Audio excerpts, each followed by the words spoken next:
little rustle in history, we're being careful.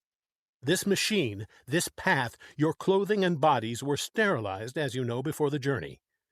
We wear these oxygen helmets so we can't introduce our bacteria into an ancient atmosphere. How do we know which animals to shoot? They're marked with red paint, said Travis. Today, before our journey, we sent L'Esperance here back with the machine. He came to this particular era and followed certain animals. Studying them? Right, said L'Esperance. I tracked them through their entire existence, noting which of them lives longest. Life's short. When I find one that's going to die when a tree falls on him, or one that drowns in a tar pit, I note the exact hour, minute, and second. I shoot a paint bomb. It leaves a red patch on his side. We can't miss it. Then I correlate our arrival in the past so that we meet the monster not more than 2 minutes before he would have died anyway. This way, we kill only animals with no future, that are never going to mate again. You see how careful we are? They were ready to leave the machine. The jungle was high, and the jungle was broad, and the jungle was the entire world forever and forever. Sounds like music, and sounds like flying tents filled the sky, and those were pterodactyls soaring with cavernous gray wings, gigantic bats of delirium and night fever. Eccles, balanced on the narrow path, aimed his rifle playfully. "Stop that," said Travis. "Don't even aim for fun. If your gun should go off—" Eccles flushed. "Where's our Tyrannosaurus?" L'Esperance checked his wristwatch. "Up ahead. We'll bisect his trail in 60 seconds. Look for the red paint.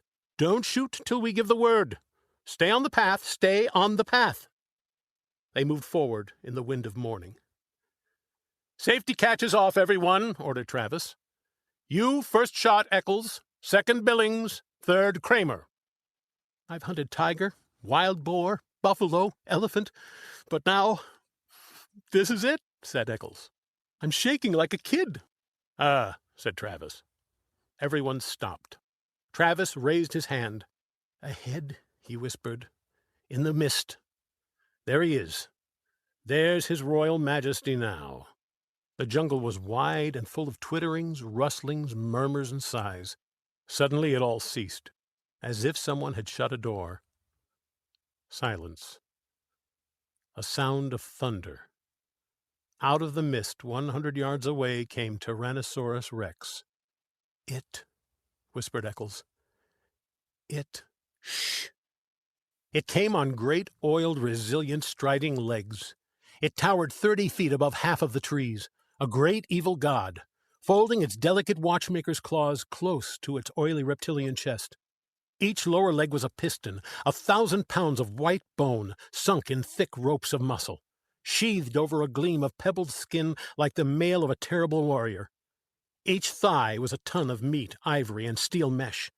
And from the great breathing cage of the upper body, those 2 delicate arms dangled out front, armed with hands which might pick up and examine men like toys, while the snake neck coiled. And the head itself, a ton of sculptured stone, lifted easily upon the sky. Its mouth gaped, exposing offensive teeth like daggers. Its eyes rolled, ostrich eggs, empty of all expression save hunger. It closed its mouth in a death grin. It ran, its pelvic bones crushing aside trees and bushes, its taloned feet clawing damp earth, leaving prints 6 inches deep wherever it settled its weight. Why? Eccles twitched his mouth. "It could reach up and grab the moon." "Shh," Travis jerked angrily. "He hasn't seen us yet." "It can't be killed." Eccles pronounced his verdict quietly, as if there could be no argument. He had weighed the evidence, and this was his considered opinion. The rifle in his hands seemed a cap gun.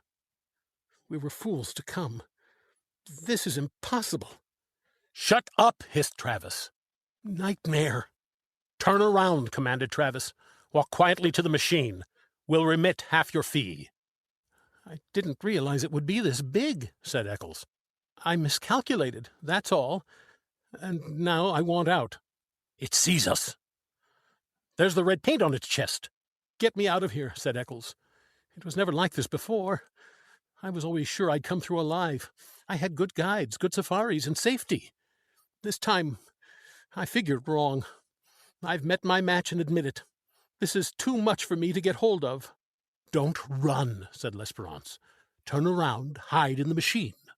"Yes." Eccles seemed to be numb. He looked at his feet as if trying to make them move. He gave a grunt of helplessness. "Eccles!" He took a few steps, blinking, shuffling. "Not that way!" The monster, at the first motion, lunged forward with a terrible scream. It covered 100 yards in 6 seconds. The rifles jerked up and blazed fire. A windstorm from the beast's mouth engulfed them in the stench of slime and old blood. The monster roared, teeth glittering with sun. The rifles cracked again. Their sound was lost in shriek and lizard thunder. The great level of the reptile's tail swung up, lashed sideways. Trees exploded in clouds of leaf and branch. The monster twitched its jeweler's hands down to fondle at the men, to twist them in half, to crush them like berries, to cram them into its teeth and its screaming throat. Its boulder-stone eyes leveled with the men. They saw themselves mirrored. They fired at the metallic eyelids and the blazing black iris. Like a stone idol, like a mountain avalanche, Tyrannosaurus fell. Thundering, it clutched trees, pulled them with it. It wrenched and tore the metal path. The men flung themselves back and away. The body hit, 10 tons of cold flesh and stone. The guns fired. The monster lashed its armored tail, twitched its snake jaws, and lay still. The thunder faded. The jungle was silent. After the avalanche, a green peace. After the nightmare, morning.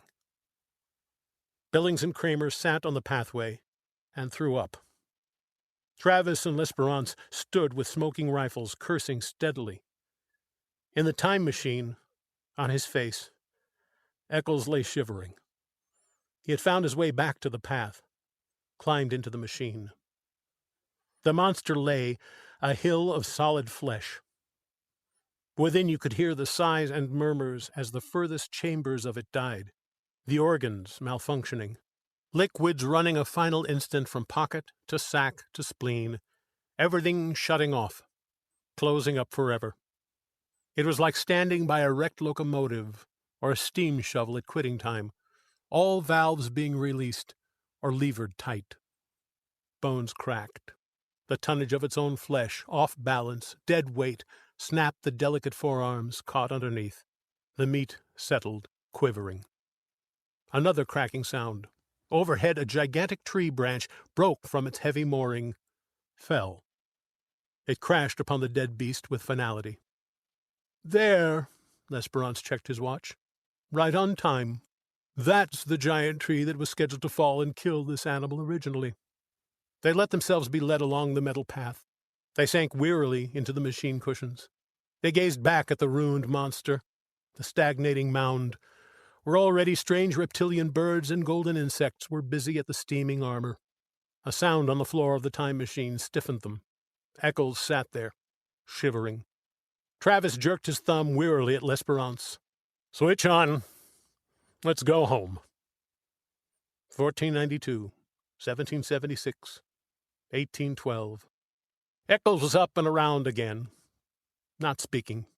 Travis glared at him for a full 10 minutes. "Don't look at me," cried Eccles. "I haven't done anything." "Who can tell?" "Just ran off the path, that's all. A little mud on my shoes. What do you want me to do, get down and pray?" "We might need it. I'm warning you, Eccles, I might kill you yet. I've got my gun ready." "I'm innocent. I've done nothing." 1999, 2000, 2055. The machine stopped. "Get out," said Travis. The room was there as they had left it, but not the same as they had left it. The same man sat behind the same desk, but the same man did not quite sit behind the same desk. Travis looked around swiftly. "Everything okay here?" he snapped. "Fine. Welcome home." Travis did not relax. He seemed to be looking through the one high window. "Okay, Eccles, get out. Don't ever come back." Eccles could not move. "You heard me," said Travis. "What are you staring at?" Eccles stood, smelling of the air. And there was a thing to the air, a chemical taint so subtle, so slight, that only a faint cry of his subliminal senses warned him it was there. The colors, white, gray, blue, orange, in the wall, in the furniture, in the sky beyond the window were, and there was a feel. His flesh twitched, his hands twitched. He stood drinking the oddness with the pores of his body. Somewhere, someone must have been screaming one of those whistles that only a dog can hear. His body screamed silence in return. Beyond this room, beyond this wall, beyond this man who was not quite the same man seated at this desk that was not quite the same desk, lay an entire world of streets and people. What sort of world it was now, there was no telling. He could feel them moving there beyond the walls almost, like so many chess pieces blown in a dry wind. But the immediate thing was the sign painted on the office wall, the same sign he had read earlier today on first entering. Somehow the sign had changed. Time Safari Incorporated.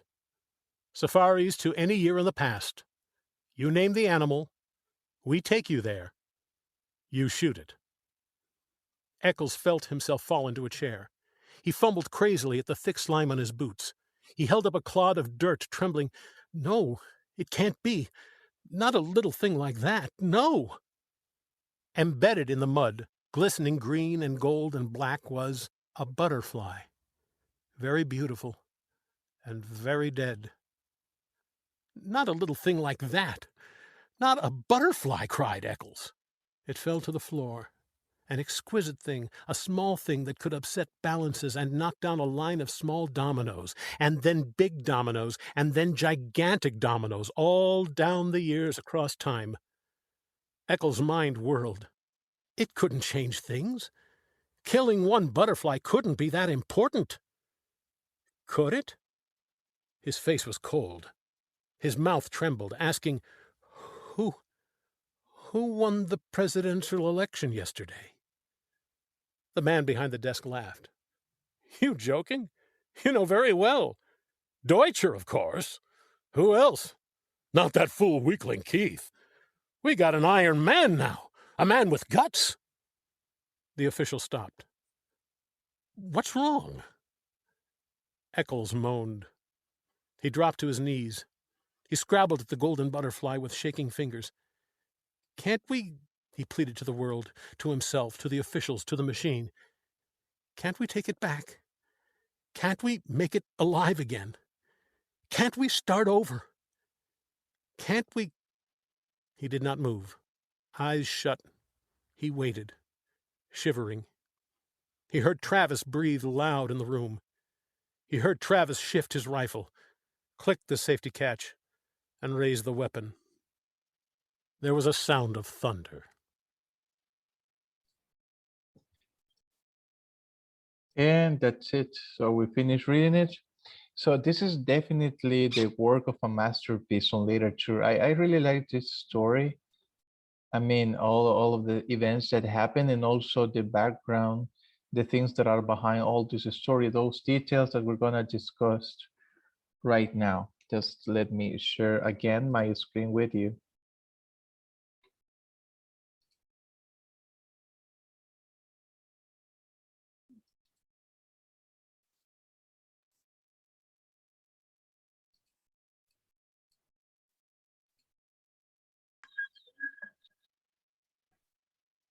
So here we are.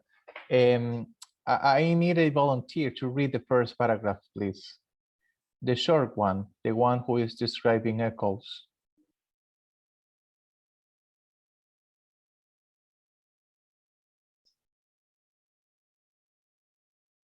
No volunteer, so you want me to choose? Amelie Fabiola, are you here among us?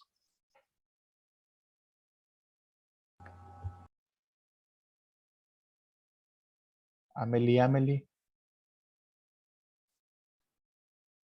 Oh, she isn't here. Teacher, I want to participate. Oh, please help me, please, with the first paragraph. Okay, teacher. August and a boy hunter takes 10,000 to travel back to the age of dinosaurs to hunt Tyrannosaurus Rex. Thank you so much. So this is just the beginning or a brief description of the main character, Eccles. He's an avid hunter. That means that he, for passion, for hobby, he likes to hunt animals. And in the future, he got the possibility to travel through time in a time machine, of course, um, and to kill different animals for his collection. One day, he feels like killing a dinosaur, a T-Rex to be precise, and he paid in the safari company $10,000 just to have the chance to kill a T-Rex. Because like I said, he was a hunter. He hunt for passion as a sport. So anybody else? Isela, thank you very much. So anybody else who wants to read the second paragraph, which is most of the description or a summary of the first part of the story? Anybody?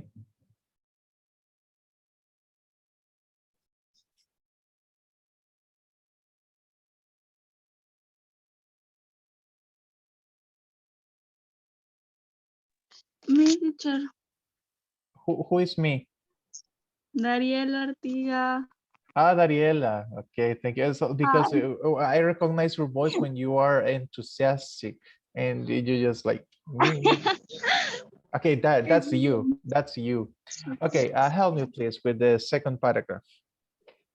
While Eccles waits for his expedition to begin, he and a company employed details to recent election in which the Democratic candidate Kate, the moderate presidential candidate, was elected over Deutscher, the dictatorial candidate described as an anti-everything man. The two suggest that if the election has turned out differently, many people will be running for a time machine just to escape Deutscher's rule. Thank you so much. So this is important. This is so important because it indicates that everything has changed after the expedition, after Eccles' expedition. The results of the elections, the day before they had some presidential elections and two people were running for the presidency. This guy, Dutcher, who is considered a ruler, in other words, a dictator. So a dictator is a ruler, and Dutcher is considered with these characteristics. And the other guy is a Democratic guy called Keith. So the day before, Keith has won the elections and Dutcher is the loser. And also another situation that is important here and denotates the author's political points of view is that they are, well, they're talking about the result. They say that things have turned out differently if the other guy have won. But spoiler alert, when they came back from the expedition, the results are different. And he start telling the same thing. It's like no matter who wins, the comments are going to be the same, either for the winners or the losers. And also, this is an indicator that they change the future with their expeditions they have. During the expedition to the past, they have to respect certain rules. They have some restrictions because travel through the time is dangerous because they don't know for sure that they can make important changes when they come back. So maybe Nefi Jared is here. Nefi Estrada, are you here? Can you talk?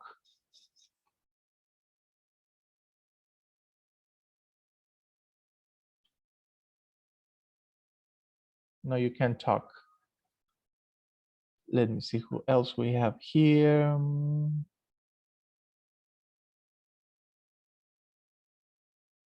Mariela Palacios, are you here?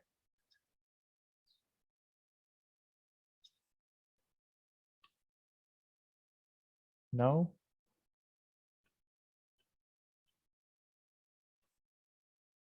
So you make me feel so lonely here. Diana, you Teacher, still, hello? I can help you. Okay, please. Jeremy. Yes.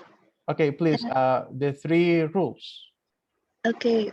Walk only on the anti-gravity metal path which floats 6 inches above Earth.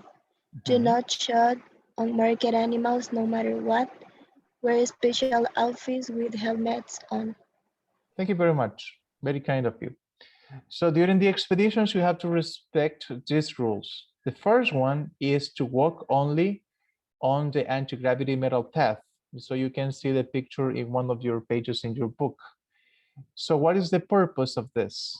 So is that you don't have to touch the earth, you don't have to touch the soil, because you can infect, you can modify, you can kill something unintentionally. And like I said, they don't know for sure that if they touch something in the past, that can affect the future, but they take their precautions. And one of the precautions is not to touch the soil. So they had to walk just only this metal path. And the metal path flows above earth. So the path doesn't touch the earth. The other one is not to kill the animals that they don't okay. And you might be wondering, why, teacher? Because they are there for killing. I mean, hunting is killing animals. The thing is that they study the animals, they travel before to study the animals that are gonna die in a precise time in that place. So for example, they know exactly the time and place when an animal is going to die. So they mark the animal and it's okay to kill it. And why? Because he's gonna die or it's gonna die anyways. So they kill animals with no future. That's why it's important that they mark the animals with a red patch. And the T-Rex that they're hunting, it got a red patch on its chest. If the animal is unmarked, it is too dangerous to shoot it. And wear special outfits with helmets on. Nowadays, we are wearing masks. And why are we wearing masks? Not to infect, not to transmit a possible bacteria or virus. So, and that's why they're wearing special outfits and helmets during the expeditions, because they don't want to leave their bacteria or some sort of virus in the environment. No matter what happened, you have to follow these rules, because consequences, huge consequences may happen, may occur if you bend these rules or you break these rules. Then we have this summary of the plot. So this is some sort of the climax of it. Let me see. I have a person whose voice, I haven't heard her voice lately. And I don't know if you're there, Diana Sofia Alvarado Peña. Are you there, Diana? Because it's been so long since the last time that I heard your voice. And I'm wondering if you are okay, if you're here, if you're not here, if your microphone is broken, or you just wanna rest a little bit.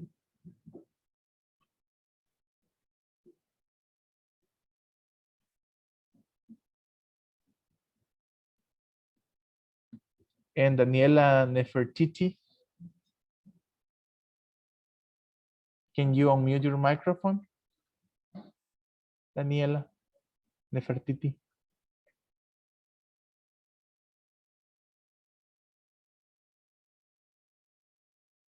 Simón García García.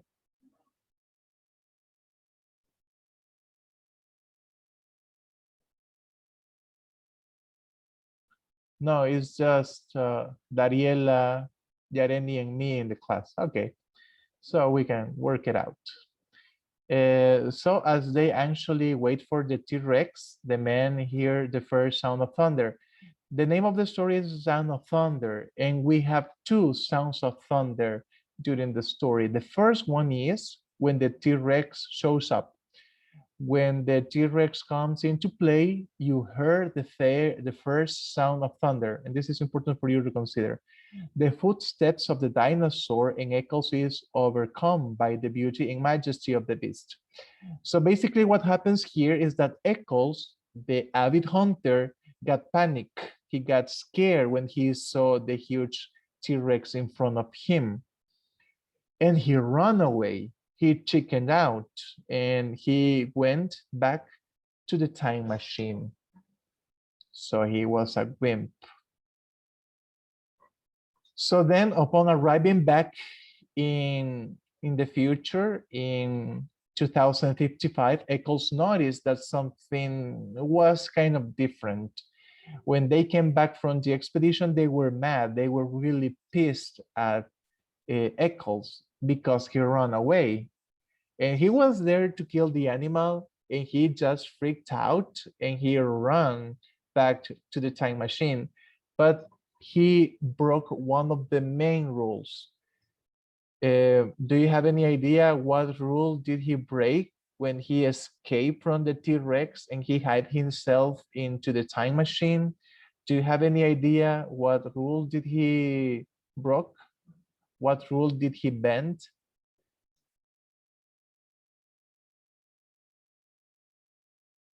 He killed an animal supposed not to be killed, and that changed all the time. Exactly. Who was that? Who talked? Valeria. Valeria Lopez. Yeah. Thank you very much. See, this is exactly what happened. When he was in panic, when he was shocked, he ran away from the T-Rex and he stepped off the metal path. Remember one of the rules? It was not to step the soil. You were meant to walk only into the anti-gravity metal path. And he stepped off the path and he, like Valeria said, accidentally, unintentionally killed an animal he was not supposed to kill. And that make a change, a terrible change. Says right here that when Eccles looked down at his shoes, he noticed a butterfly. He killed a butterfly. It was stuck at the bottom of his shoe. And he asked who won the, then he saw the man behind the desk, but he feels something different. He felt that everything was kind of different from the first time. It was not something clear, but he can smell it in the air. He can see it with his eyes that the man behind the desk was not the same man behind the desk as before. It got certain differences. And then he saw that the sign, the Safari company sign was different. And you can see the pictures in your books. And also he asked the question, the 1 million question, who won the presidential election yesterday? And remember, it's like you time travel one of these days, and when you come back, you ask who is the president of El Salvador, and they tell you that is Carlos, the owner of Super Selectos, Carlos. Do you remember the last name of that? Calleja. Thank you very much. So you came back from your trip in the past and you realized that the president is Carlos Calleja and not the other guy. So you will get shocked. You will get really shocked. And I would, and everybody would. But anyway, so that happens that the winner of the election is Dutcher and not Keith. And the man behind the desk is saying that they need a man of character. So he's telling good stuff about the winner. So and in the original version, he was saying that Dutcher was an anti-everything guy, that he was a dictator. But now, because he's the winner, he's not a dictator. He said that he is a man of character. You see, that reflects the author's political POVs. And then it says that when they realize that everything has changed, we have the second sound of thunder during the story. Can anybody tell me what was the second sound of thunder? Because the first was the T-Rex roar. So the Tyrannosaurus Rex roar is the first sound of thunder. But we also have a second sound of thunder. And what is that? When Travis shoot eagles. Exactly. Yeah, when they shot Eccles for being such a coward. So for being a chicken. So thank you. So you're paying close attention. This story is fascinating. I mean, I personally liked it. I personally do. And then we have an analysis. But this is just a brief analysis. And I want someone to help me. Who wants to read the analysis?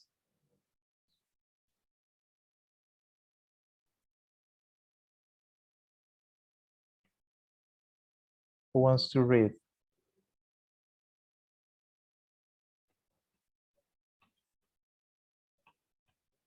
Okay, I'm gonna play for safe. Jareni, can you help me, please?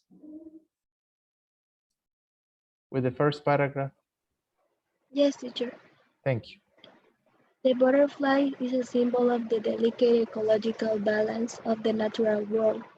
Although it is small, Bradbury reminds us a butterfly, like every other creature, has its own role to play in the environmental order.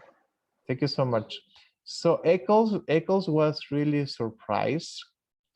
He was in shock. He was about to have a heart attack when he realized that he have changed the United States and probably the world's history just by killing a very small butterfly. But the thing is that the butterfly in here is a symbol of how delicate the ecology balance is, or the ecological balance is of the natural world. So, and Bradbury wanna say that no matter how small you think you are, or no matter how small your actions might be, they they make some changes to happen in history. Every decision you make create like a change of events. It starts a change of events. And the butterfly symbolized that no matter how small the things may seem, they have a great impact in history and in the natural order. So this is nice. And also he related to the butterfly effect. I don't know much about the butterfly effect, but I have looked up on the internet some information. It's something interesting to study. So let me see. Valeria Lopez, can you help me please with the second paragraph until here, where it says consequences? Yes, teacher. Further, their connection with the butterfly effect, a child's story term describing how a small change to a system can lead to broad and unpredictable consequences. Thank you so much.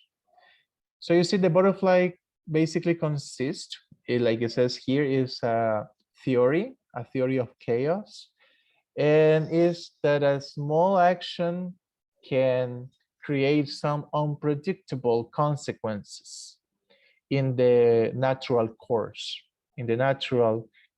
of life. This is basically the butterfly effect. And Dariela, can you help me with the last part, please? Yes, teacher.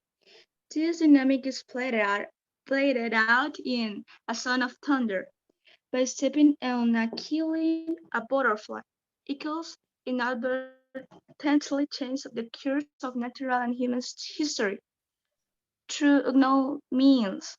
The death of this small creature changed the result of the U.S. presidential election, illustrating the interdependence between humans and the natural world. Okay, thank you so much.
So thank you very much. You have to work on page 42, exercises on page 42. So thank you. Have an excellent day, and thank you very much for helping me out. Thanks, Thank teacher. you, teacher. Thank you, teacher. Have a nice Goodbye. day. Bye. Thanks, teacher. You're welcome. Teacher, will there be an test of this topic? No, the test is gonna be about a different reading. Okay, thank you. You're welcome.